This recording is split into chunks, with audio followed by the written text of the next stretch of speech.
Whether it's a population of over 100,000 or just 3,000, being in charge of a small city is no small feat. For mayors serving during the COVID-19 pandemic, it's important to keep people safe.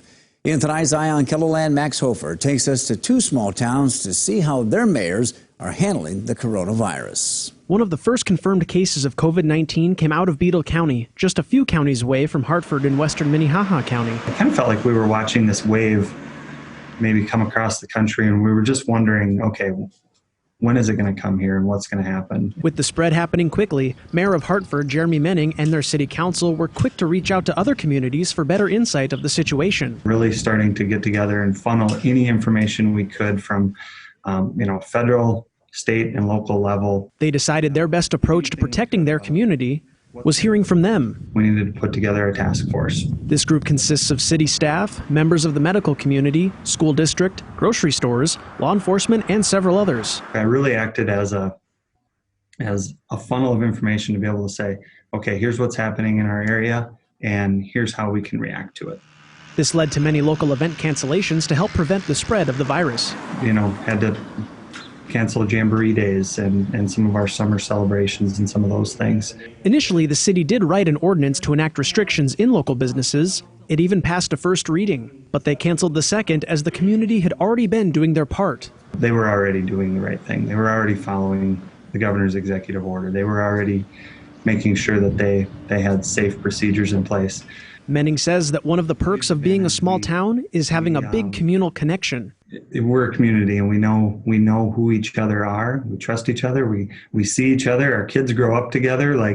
That is a huge benefit that we have, that we're able to just basically come together as a community and say, let's do this. Meanwhile, about 20 miles east in Brandon, a town with 10,000 residents, similar approaches were being taken by Mayor Paul Lundberg and his team.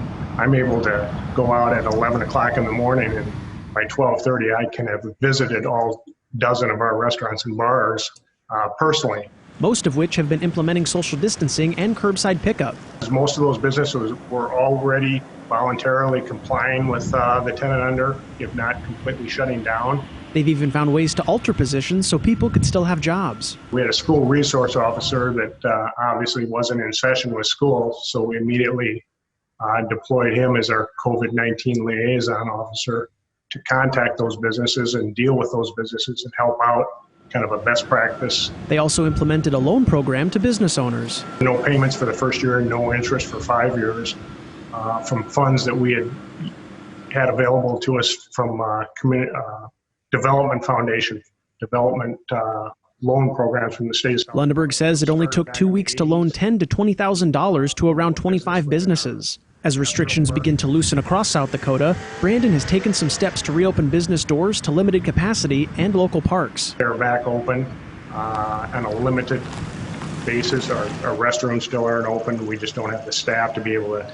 clean and monitor those appropriately. As of Thursday, Brandon City Council repealed their ordinance that enforced bars and restaurants to only allow 50% capacity and 6 feet separation guidelines. But they are still strongly encouraged. You'll see face masks being worn, I think, for quite some time. Until there's a vaccine, I think it's just completely a new normal going forward in the city, as well as the whole country.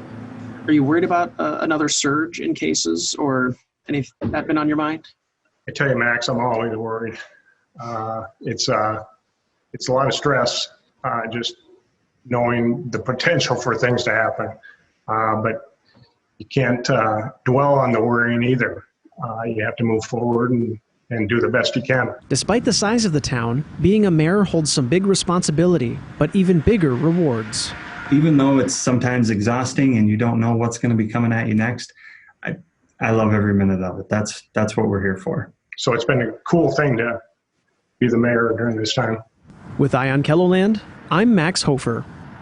To keep up with our continued coronavirus coverage, we have provided a link under the story at KELOLAND.com.